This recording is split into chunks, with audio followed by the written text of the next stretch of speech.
Have you ever asked yourself what happens to a woman who gives birth only to be left bleeding at the gate by the very family who should have protected her? What does it do to a soul when her pain is met, not with compassion, You but eat with too silence much. and cruelty? And yet, here's the deeper question. If one rancher carrying his own scars of loneliness were to stop, wrap her in his coat, and call her mine, could that single act of kindness change not only her fate, but the rest of her life? The first sound was not the wind, though it worried the cottonwoods until they hissed like match heads. It was the thin, startled cry of a newborn, small as a bird stubborn as dawn, tearing a seam through the winter morning. Blood spotted the snow like red berries dropped by a careless hand. A gate banged once, twice, then lashed as if it meant to keep mercy out.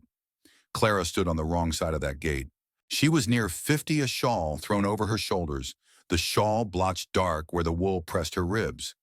She'd wrapped her baby tight against her breast with a strip of muslin torn from her own skirt, and now held the tiny bundle higher, closer, as if the body could be a roof. The cold was the kind that pried secrets from bones. She would not give it hers. Go on, Clara. The voice beyond the gate belonged to her sister-in-law, Ruth, a woman with a jaw like a hatchet and a faith that cut the same. This isn't your house anymore. You were told. I bled in your kitchen, Clara answered, her voice low, steady. I left the floor clean. Ruth's mouth pinched. You brought trouble. You always did. You think a squalling infant cancels out what you are. Her eyes dropped to the swaddled child. Not our responsibility. From inside the yard, a man's shape floated across the snowy yard. Ruth's brother, briefly then, gone, a door shutting behind him in a way that said he did not want to be seen shutting it. A slip of paper had been safety pinned to Clara's shawl while she panted through the last wave. Now it flapped in the wind. 3 words written in a hand that did not want to linger. Not our business. Clara lifted her chin. She did not cry. She had learned long ago that tears invited bargains she could not pay. The baby's breath feathered her collarbone. She pressed her lips to the soft crown and tasted salt wool, the thin, bright tang of iron. Ruth's voice came again, muffled by the gate. You think standing there makes you brave? You'll freeze. You'll crawl back and beg. I won't. Clara adjusted the muslin with the careful hands of someone who could make small things last. In another life, she'd been the sort of woman who brought pies warm to a neighbor, who threaded a needle by lamplight without squinting, who tucked herbs in the rafters to sweeten a room. Then came the husband with a winter face, and the marriage like a locked barn, all beams and no windows. She had learned to step quiet, to fold her laughter like linen, and store it where the mice wouldn't find it. Now the wind found her easily, and she let it because begging would cost more than cold ever had. Hoofbeats. Slow at first, then nearer, the rhythm a man kept when he wasn't sure if he was arriving into trouble or becoming it. The horse came out of the glare bay, broad-shouldered, breath smoking. The rider dismounted in one motion, not quick, not wary, just deliberate. He was tall, coat open over a work shirt, hat brim carrying a crust of snow. He took in the gait, the paper pinned to the shawl, the stain along the hem, and the small sound that quivered from the bundle in Clara's arms. He spoke as if the morning had been waiting for him to say something reasonable. Ma'am, you're losing heat. Clara's fingers tightened an inch, not more. I'm aware. The man nodded like that was an answer worth giving. Name's Thomas. I have a stove going. He shrugged out of his long coat and held it so that it became a roof the wind could not argue with. When she did not move, he stepped half a pace closer, careful to keep his hands where she could see them. May I? It isn't your trouble, Clara said. She did not mean it unkindly. She meant I won't let you pay for what isn't yours. Thomas glanced at the gate at the house beyond, then back to her. It is now. From the other side of the gate, Ruth's voice sharpened. She made her choice. Don't meddle, Mr. Peterson. Thomas's eyes barely shifted toward the wood slats. Not meddling. Minded my road. He lifted the coat a fraction higher and let its weight speak. The coat smelled of smoke and clean sweat of a horse blanket dried at dawn of something earnest and ordinary. Clara hesitated, then bent her head. He drew the wool across her shoulders like a roof beam set into place. The relief was so sudden she had to find a breath quickly to keep from sobbing. The baby gave a thin hiccup and stilled to that sideways, fish-like newborn sleep. Thomas's face softened in a way a stranger might miss. "There you are, little one," he murmured, reverent as a man hearing hymn notes through a wall. Ruth raised the latch and pushed the gate outward 2 inches as far as she could without admitting Charity. "You can't take her," she snapped. "That child needs warmth." Thomas said the word landing like a shovel biting into frozen soil. Then quieter to Clara, "I can take you to May the midwife. She's 2 miles by sled road. She owes me a kettle." Clara swallowed. Her mouth tasted of the penny she'd kept hidden since she was 8, the one she rolled between tongue and teeth when she had to be brave. "I can pay in work." "Good," he said. "Work's the only currency I trust." She shifted the bundle, felt something loosen between her ribs, a knot tied so long ago she'd forgotten how it had started. Thomas slipped an arm around her shoulders, not to steer, only to offer his height against the wind. The coat made a tent of them. He led the bay by the reins while they walked slow, because dignity prefers not to hurry. They had gone 10 paces when Ruth called again. "If she dies, it's on you." Thomas didn't turn. "If she lives, it's on all of us." The words drifted back like a note pinned to air, then were gone. They left the gate behind the latch, the 3 words on the paper, the way some people write God's name, as if it were a signature on a bill of sale. The road was rutted and crusted with ice. Once Clara's knees dipped. Thomas did not clutch. He simply matched her pace and let his silence keep time. "You hurt?" he asked after a while, his voice more a rumble than a question. "Some." She adjusted the baby again. "It will be worse later. I'll fetch May." "You already are." He almost smiled. She heard it more than saw it. The horse's breath made small clouds. The cottonwoods along the creek braided their thin sounds overhead. Beneath the coat, heat pooled and shifted, and the tremor in her hands eased. They came to a bend where the road cut close to the water. The ice along the bank pushed up in translucent blades, each one thin and confident. Thomas paused. "Bridge is slick." "We'll cross," Clara said. He studied her face. It was a face any gossip could learn by heart in 30 seconds. Too round here, too soft. They're lines that told a census taker more than a prayer ever would. Still, he looked as if he were memorizing something else, the steadiness under the wind, the way her mouth set itself when she was holding back a plea. He nodded once. "We will." Halfway across, the baby stirred, mouth rooting. The old impulse to apologize for the need rose in Clara's throat and then miraculously sank away again. She could not feed shame to a child. She shifted the bundle so her body's heat and rhythm could speak the lullaby all animals understand. The baby sighed and quieted. Thomas exhaled as if his lungs had been waiting for permission. On the far bank, a clapboard house leaned toward the creek. Smoke punched from its stovepipe in little triumphant fists. A woman stepped out with a wool cap pulled down over her ears, cheeks bright as apples left in a snowbank. "I heard that baby cry through the fence board," she called. "Bring the mother through, no questions. I've got broth," May Thomas said to Clara. "You'll like her. She swears at death like it's a mule that won't mind." May hustled them inside and made a fuss that wasn't a fuss, hands, steady voice, a string pulling tasks into order. "Sit, feet up. You're white as the road. Thomas, take that kettle. Pour." She peered at the infant, who had a mouth like a button and a curl of hair that insisted on its own direction. "Well now," May whispered, as if greeting a small ambassador. "You made it." Clara let herself lean. The chair creaked its approval. Heat found her shins move to her knees, then her throat. Somewhere behind her eyes, a hammering stopped.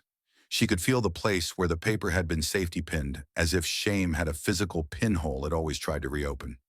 She touched the spot and found wool instead, the honest scratch of Thomas's coat. May looked up from the baby. "You with kin?" she asked, not unkindly. "I was," Clara said. "Are you married?" May's eyebrow lifted. It was the sort of question women asked each other for the sake of clean lines on a ledger, not for the sake of judgment. Clara's mouth worked. She thought of legal words said long ago, like nails driven into damp wood of a roof that leaked no matter how hard you prayed in the room beneath it. "I was," she said again. May nodded. "You're here now." Good as any answer. She tucked a folded cotton square around the baby and set a pot to simmering. Name Clara blinked. For the child, for you, May said. Clara. Clara, I'm May. That big shadow you walked in with is Thomas. He'll stand out there and split kindling until he thinks he's invisible. He isn't. I'll find you a bed.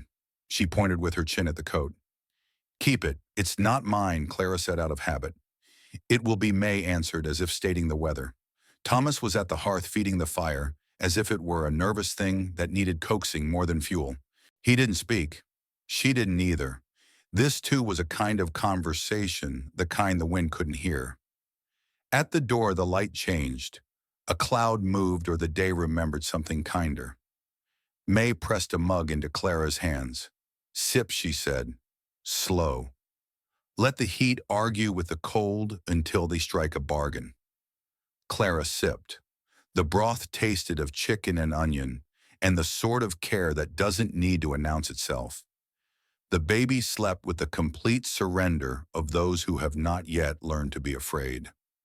Outside, a crow landed on the fence and looked insufferably pleased with the crumb it had found.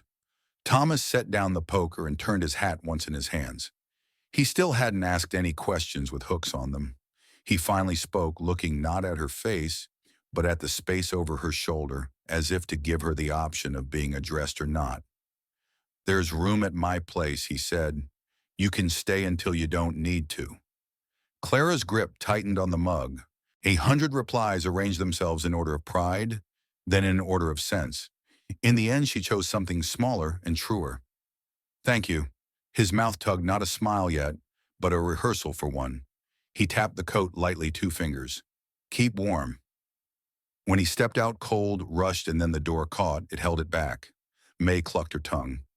Man like that ought to come with a warning. What sort, Clara asked, surprised to hear a rasp in her own voice that sounded almost like humor. May grinned. Once he decides to stand between you and the wind, you might not ever feel it the same again. Clara looked down at the sleeping child, at the damp curl pasted to the smooth forehead, at the tight fist that had already learned to hold. She placed her palm over that tiny hand. Heat met heat. For the first time since the gate had slammed, the future did not look like a long, empty road. Outside, the wind worried the cottonwoods again, less like a threat, more like a habit. The coat held. The baby breathed. Clara drew in a breath and let it out slowly, as if she could send some part of herself forward to meet whatever came next. Can one coat warm an entire fate? The morning after May's fire warmed Clara's bones, the sun rose with a hard brilliance, glittering off the snow that crusted every fence post and willow branch. The prairie looked clean, endless, and cruel all at once. Clara stood by the window of May's small house, her newborn nestled against her chest while steam from the kettle curled in the air like faint prayers. Her body still ached. Every step was a reminder of the night before, of pain endured alone at the gate. But her heart carried a deeper wound, the memory of being cast out by her in-laws, her dignity tossed aside like ashes from a cold stove. May bustled behind her. Thomas says he'll be back by midday. He'll fetch you to his place. Clara turned startled. He doesn't need to. I'll be fine here until I can make my own way. May stopped stirring the pot, one hand braced on her hip. Make your own way, with an infant at your breast, no kin to claim you, and no horse under you. Clara, the land doesn't wait for pride. It'll swallow you quick. Clara flushed, lowering her eyes. Pride was the last thing she had left. Surrendering it felt like handing away her last coin. The door opened, and cold air swept in. Thomas stepped through, snow brushed from his shoulders, his presence filling the small space. His face was weathered, unreadable, but his eyes softened when they landed on the child in Clara's arms. I've got the wagon ready, he said simply. Clara drew her shawl tighter. Thomas, you don't owe me anything. You've already done enough. He met her gaze, calm and firm. A man owes the truth when he sees it. I saw a woman wronged, left bleeding at a gate. That's not charity to set right, it's decency. You come with me. My house has room, and my boys, they need someone who knows how to hold gentleness in their hands. She hesitated. Her heart warred inside her, the habit of refusing help versus the ache of knowing she could not endure alone. She looked at the baby whose tiny lips moved in sleep and then back at Thomas. Finally, she nodded. Only until I can stand on my own. His mouth twitched, almost a smile. That'll do. The ride to Thomas's ranch was long, the wagon creaking over frozen ruts, the prairie stretching pale and endless under the winter sky. Clara sat wrapped in his coat, her baby against her breast, while Thomas drove in silence, the reins steady in his hands. Beside him sat his two sons, Caleb, 12 with his father's broad shoulders already beginning to show, and Luke just 8, his eyes wide with curiosity. They stared at Clara at first shy but unafraid, as if trying to fit her into the quiet spaces their lives had left behind. Luke leaned forward finally. "Is the baby ours now?" he whispered to his brother, but not quietly enough. Clara flushed uncertain. Before she could answer, Thomas spoke without looking away from the trail. "The baby is hers, and she's ours as long as she wishes to stay." The boy nodded solemnly, as though this simple declaration had made it so. When the wagon crested the final hill, Clara saw Thomas's home. A plain wooden house stood steady against the wind, its roof patched but solid, its chimney sending up a trail of smoke. Fences lined the fields cattle grazed on, what grass they could find through the snow, and the barn door flapped slightly in the breeze. It was not grand, not polished, but it looked alive. As they drew near, Luke hopped down before the wagon stopped running ahead to open the door. "Papa, she can have Mama's room," he called, and then froze, glancing at Clara, embarrassed. Thomas's jaw tightened briefly at the word Mama, but he said nothing. Instead, he helped Clara down carefully, his large hands steady but respectful. "The house is yours to walk in without asking," he told her. Inside the house bore the marks of a life lived in work, rough-hewn tables, boots lined near the door, the faint scent of wood smoke and bread. Yet in one corner, a rocking chair still stood with a quilt folded across it, and a small Bible rested on the mantel. Clara understood at once the memory of his late wife lingered in every corner. She laid her baby gently on the quilt, her fingers lingering as if asking permission. "I could never replace her," she murmured. Thomas looked at her quietly, then shook his head.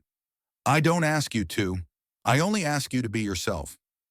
For the first time in years, Clara felt her breath settle in her chest without ache. She was not being measured, not being judged, only invited, but still doubts whispered.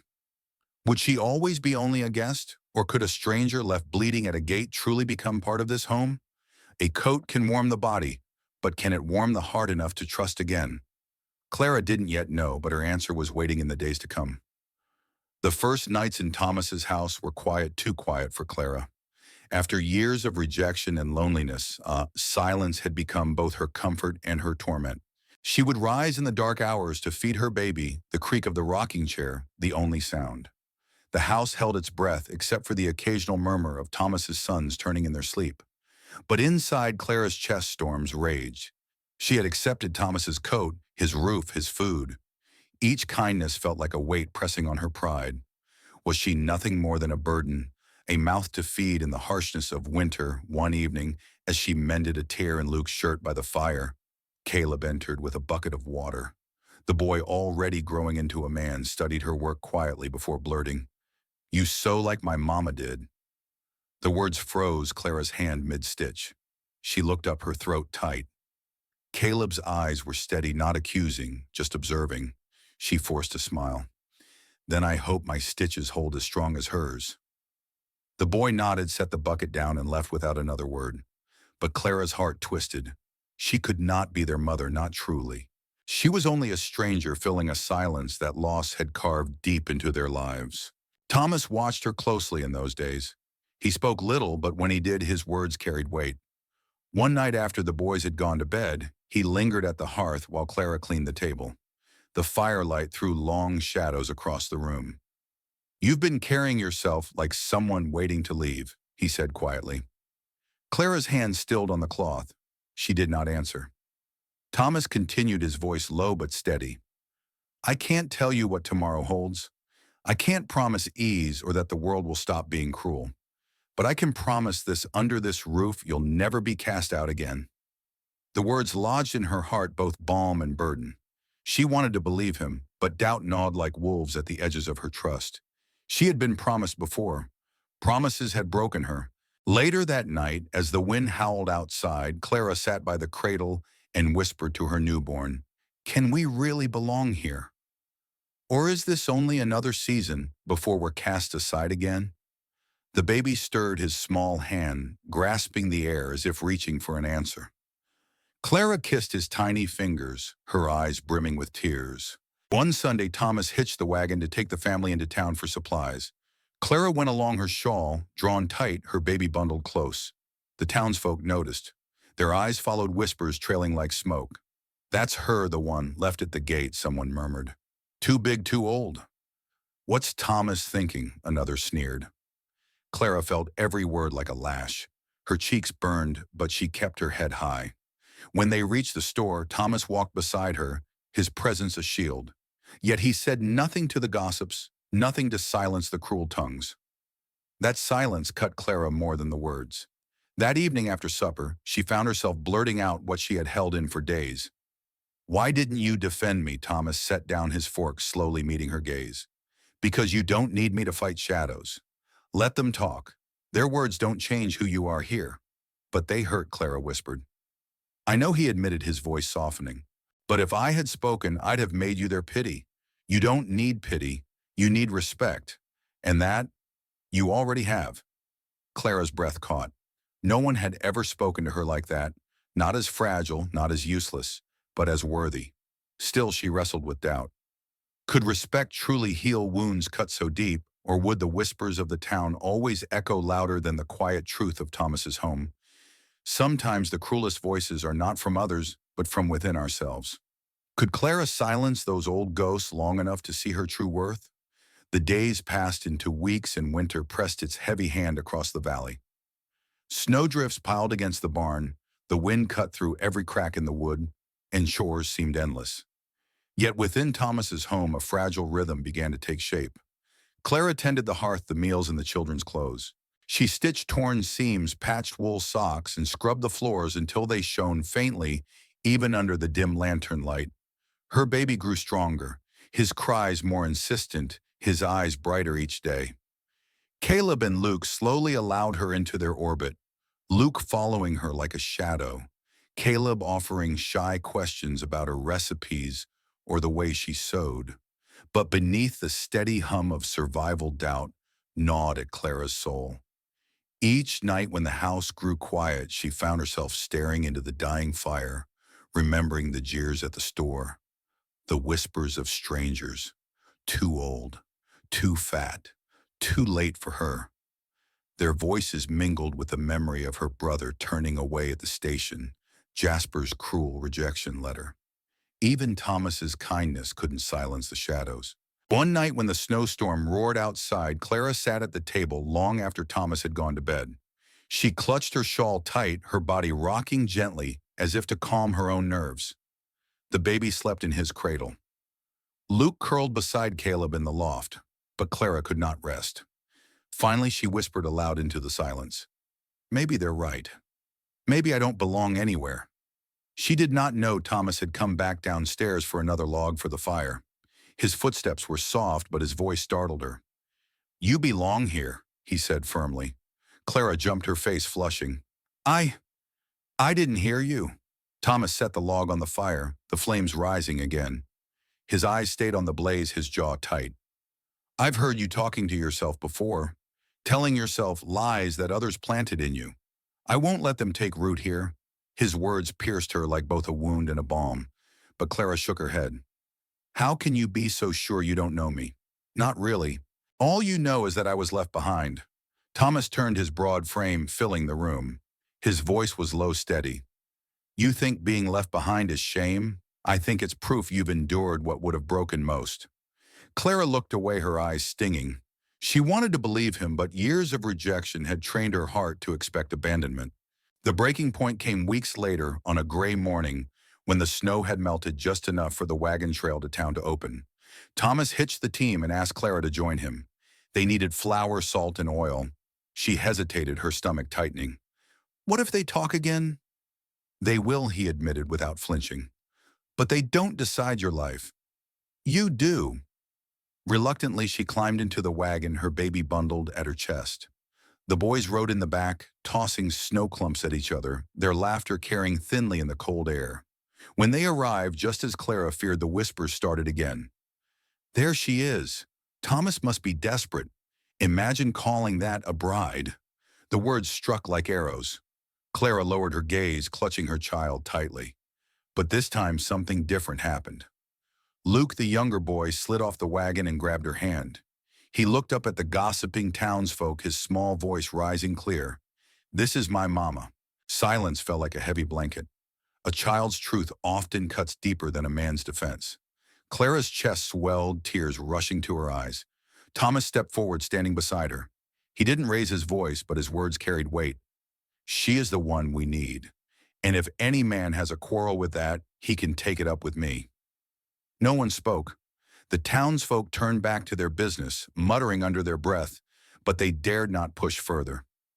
Clara, trembling, climbed back onto the wagon with Luke still clutching her skirts. She dared not meet Thomas's eyes. Her heart pounded, not with shame this time, but with something new, something that felt like protection, like belonging.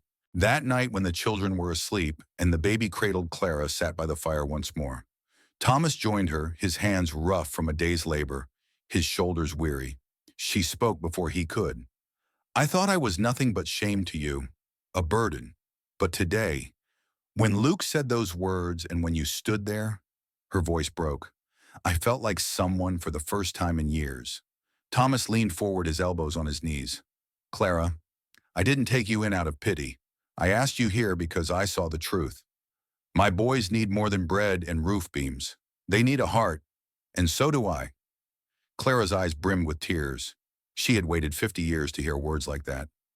"But what if I fail you?" she whispered. Thomas finally turned to her, his gaze steady as stone. "Then we fail together, but I'll never walk away." Her breath caught. All her life, men had either used her or abandoned her. Never had one promised simply to stay. The days after that felt lighter. Clara sang while she cooked, her voice soft but steady. She showed Luke how to mend a doll, taught Caleb to knead bread, and planted the first seeds of spring near the cabin door. But even as hope bloomed, Clara's doubt still whispered. At night, when Thomas's steady breathing filled the room, she lay awake wondering, could this really last? Could a woman once mocked and discarded truly be the heart of a home? And yet each morning when little Luke ran into her arms with a cry of "Mama," and Caleb placed his quiet trust in her, she felt her walls crumble a little more. Her baby gurgled, healthy and strong now, and Clara realized she was no longer surviving. She was slowly, tenderly beginning to live again. One evening, as the sun sank behind the hills, painting the sky in hues of fire and gold, Clara stood outside with Thomas. The air smelled of thawing earth and new life. "Thank you," she said quietly, for what he asked, brow furrowed, "for seeing me, for giving me a place where I don't have to hide."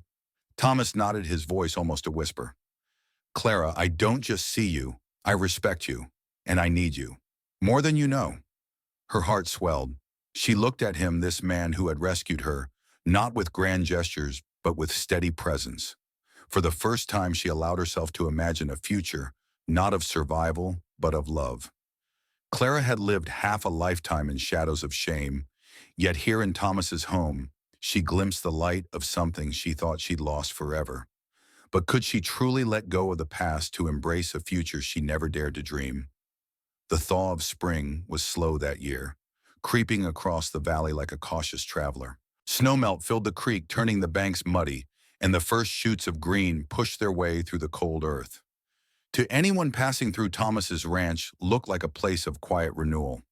But inside, Clara's heartstorm still raged. She rose each morning before the boys, preparing porridge, tending to the baby, mending shirts by lantern light. On the surface, she played her role well.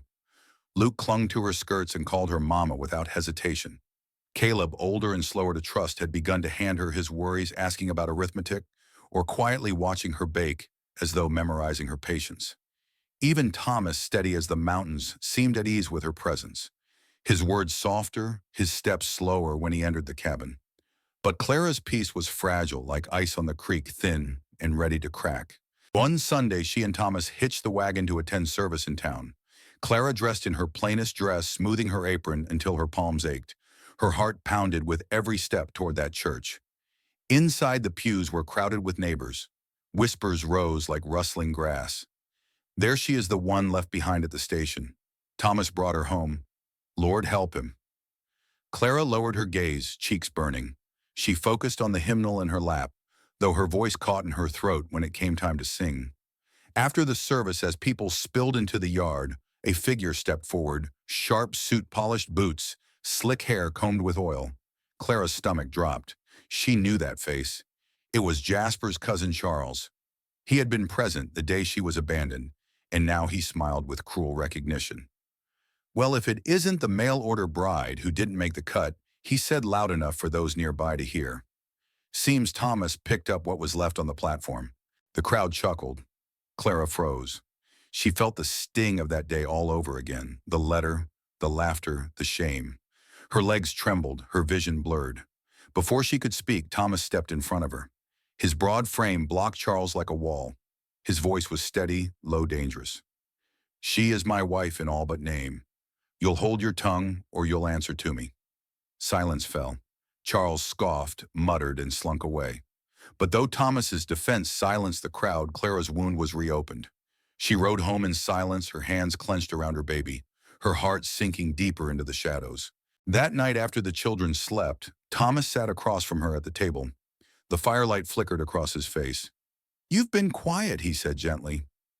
Clara stared at her hands. He wasn't wrong. Thomas frowned.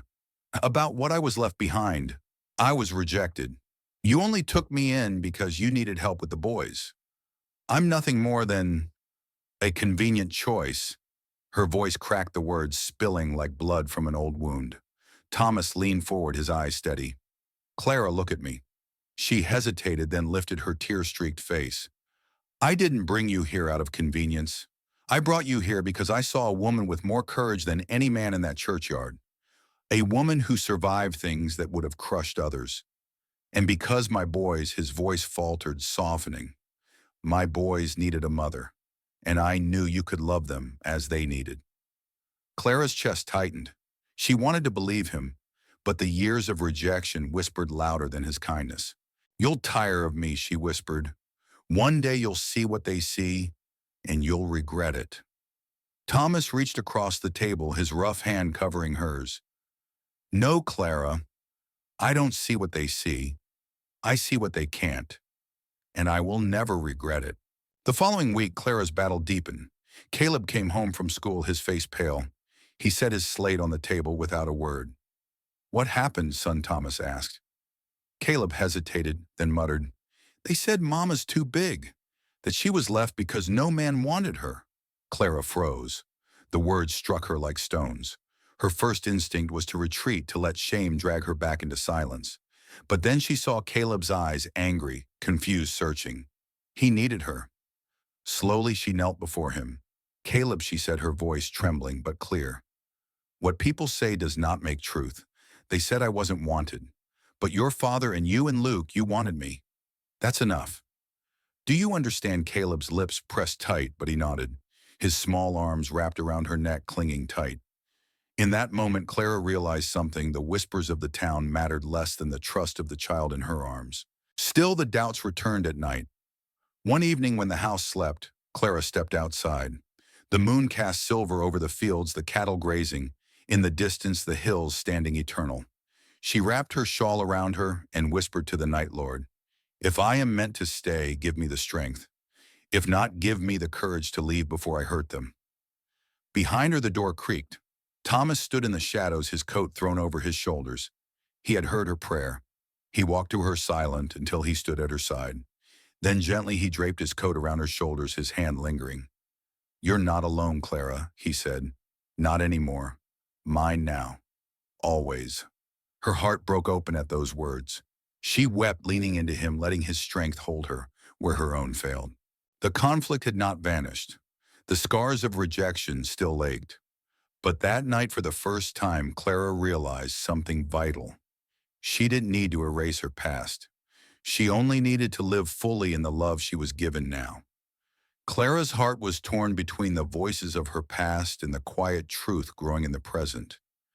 Would she finally let go of shame, or would the ghosts of rejection steal her chance at love? Spring swelled into summer, and with it came a time of reckoning. The land around Thomas's ranch ripened, wheat fields turned gold, cattle grazed fat and content, and wildflowers colored the hillsides. Life was moving forward full of promise, but for Clara, true peace would not come until she faced the chains of her past. One morning, Thomas found her mending clothes on the porch. She worked quietly, her hands steady but her eyes distant. "You've been somewhere else these past days," he said softly. Clara gave a faint smile. "I've been thinking of the words that follow me like shadows, words I've never shaken off." Thomas crouched down, resting a hand over hers.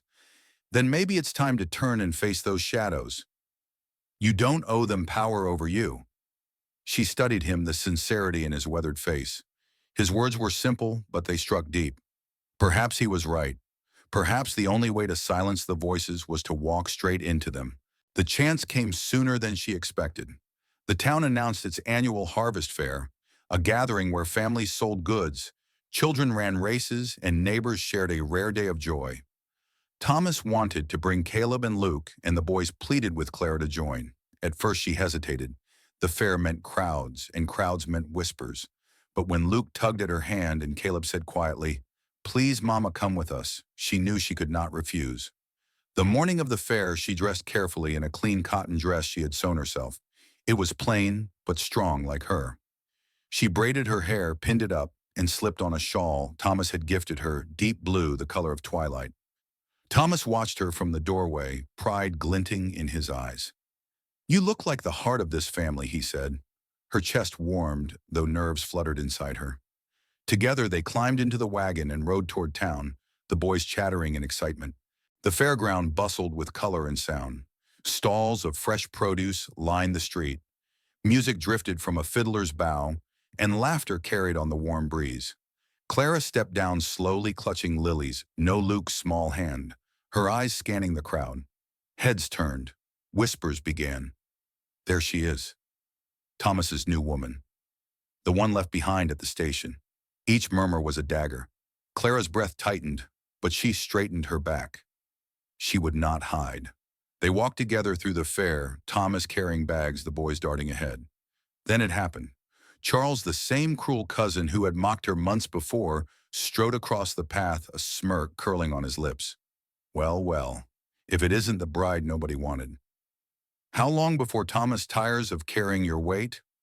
The words cut through the air, loud enough for nearby folks to hear. Snickers rippled through the crowd. Clara froze. The old instinct surged, run, hide, swallow the pain. But then Caleb stepped forward, his fist clenched. "Don't you talk about my mama," he shouted, his young voice fierce. Clara's heart broke and healed all at once.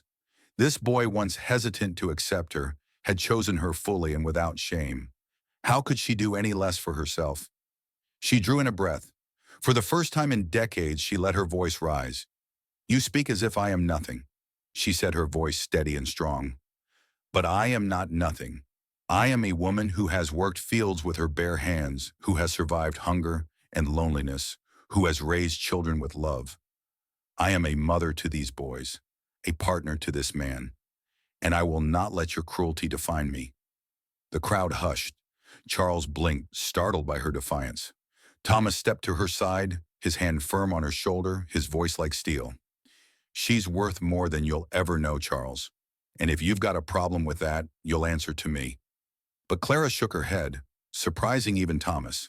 "No," she said firmly. "He's answered already with his silence, with his smallness. I don't need to fight him. I've already won." For a heartbeat, the fair was utterly still. Then slowly a few neighbors nodded. An older woman murmured, "She's right." Another whispered, "Takes courage to stand like that." Charles scowled and slunk away, defeated not by fists but by the strength of Clara's voice. Later, as the boys raced down the path toward the games, Thomas turned to her.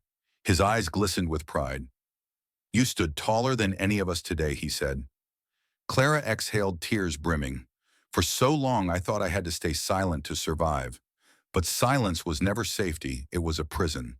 Today, I felt free." Thomas cupped her face gently. "You are free, Clara. You always were. You just needed to believe it." Her tears spilled, but they were not of sorrow. They were of release. That evening, when they returned to the ranch, Clara stood outside beneath the wide Montana sky. The sun dipped low, painting the clouds in fire and gold. Caleb and Luke played by the creek, their laughter echoing. Thomas carried supplies inside. Clara breathed deep. For the first time in years, the air didn't taste of fear. It tasted of promise. She thought of all the years lost to shame, of the cruel words that had once defined her. She thought of the station where she had been left alone, bleeding in spirit if not in body. And she thought of this moment standing tall, no longer hidden, no longer silent. Clara smiled, a quiet, radiant smile. She was not just surviving anymore. She was living. That night after the children slept, Thomas sat with her by the fire. "You know," he said, stirring the embers, "folks will still talk. Some won't ever change their minds." Clara nodded. "Let them. Their words can't wound me anymore. I know who I am, and I know who I belong to." Thomas's gaze softened. "And who is that?" Clara leaned against him, her voice a whisper of truth. "To myself, to my boys, to you." His arm wrapped around her shoulders, strong and steady. In the flicker of firelight, they shared no grand vows, no sweeping declarations. Only the quiet certainty of two souls who had faced storms and now chose peace together. For Clara, liberation was not about erasing scars. It was about wearing them openly, proof of survival, proof of strength. She no longer feared being seen. She had spoken. She had claimed her place. And in that freedom, love was no longer a distant hope. It was here, steady as Thomas's hand in hers, bright as the laughter of children she now called her own.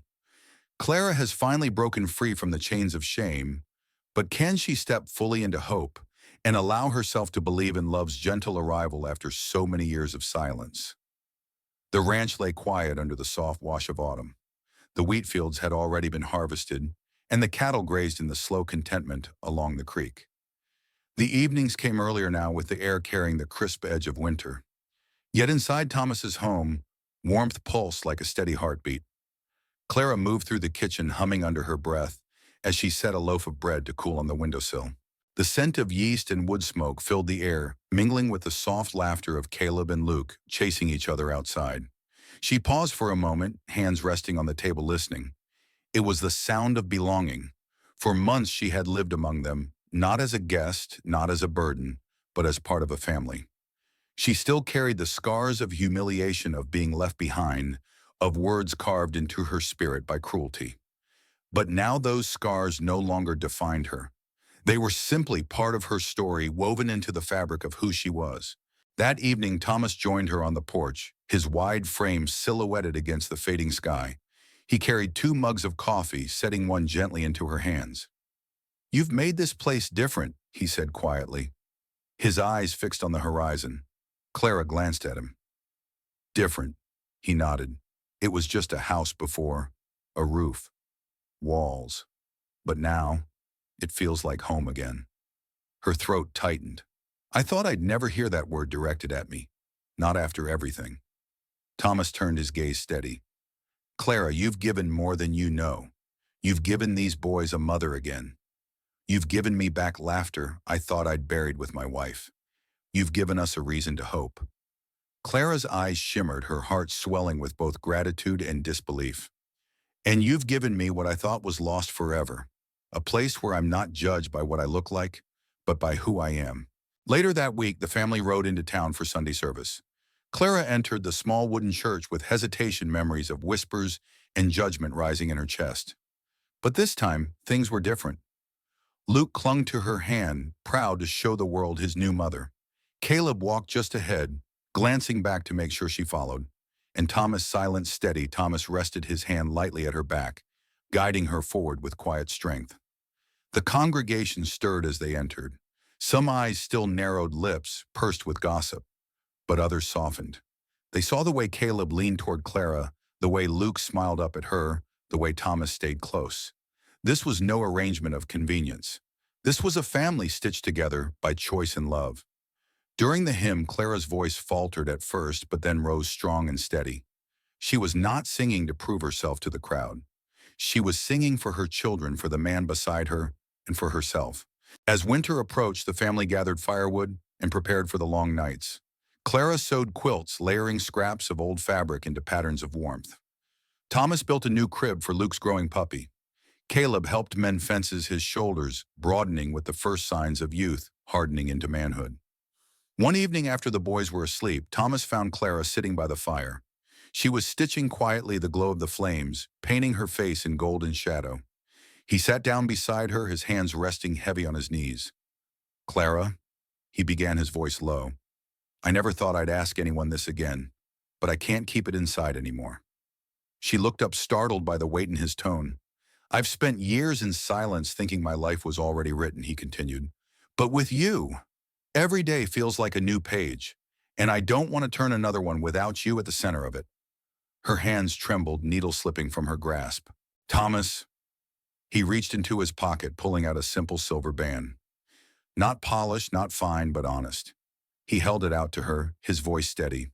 "Clara, I don't ask because of pity. I don't ask because of duty. I ask because I want you as my wife, not someday, but now. Will you marry me?" The room seemed to still. Clara's breath caught memories of rejection flashing through her mind, the letters, the laughter, the abandonment. And yet here was a man who had seen every scar, every shadow, and still chose her. Not for what she could provide, not for survival, but for love. Tears filled her eyes, spilling unchecked down her cheeks. She reached out, her voice breaking. "Yes, Thomas. Yes." He slipped the ring onto her finger, his large hands trembling. Then, with a tenderness that belied his rugged strength, he gathered her into his arms. The wedding was small, just the boys, a few neighbors, and the quiet Montana hills standing witness. Clara wore a dress she had mended with her own hands, simple but full of dignity. Thomas wore his best shirt, freshly pressed by Caleb. When the vows were spoken, Clara did not feel the weight of shame or fear. She felt only release, only belonging. When Thomas kissed her gently, Caleb and Luke cheered, running to embrace them both. That night, as they sat together under the stars, Clara whispered, "I thought my story had ended at that station. I thought I was destined to live unseen, unloved." Thomas squeezed her hand. "Your story didn't end there, Clara. It began." The seasons turned, and with them Clara's life blossomed into something she had never dared to dream. She planted a garden that fed her family through summer and winter alike. She read stories by lamplight, her voice weaving warmth into the boys' dreams. And in Thomas's steady arms, she found not just love, but peace, the kind that grows slowly, deeply, like roots in fertile soil. The pain of her past never vanished entirely, but it no longer controlled her. Instead, it became part of the soil in which her new life took root, enriching the love and hope that flourished there. On quiet evenings when the wind howled across the plains, Clara would stand on the porch, wrapped in Thomas's coat, listening. Once that wind had been her only companion, lonely, mournful, sharp.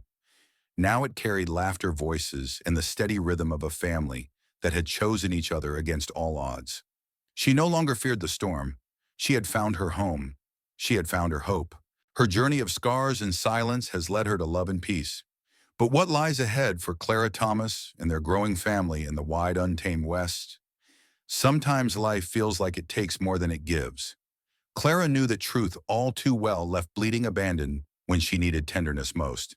And yet the story did not end there, because one man saw what others ignored. He wrapped her in his coat, not to claim ownership, but to give warmth, to say in his quiet way, "You still belong."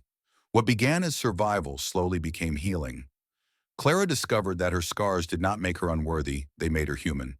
The rancher's kindness reminded her that the most powerful love is not born out of grand promises, but out of small, steady choices to stand by one another day after day.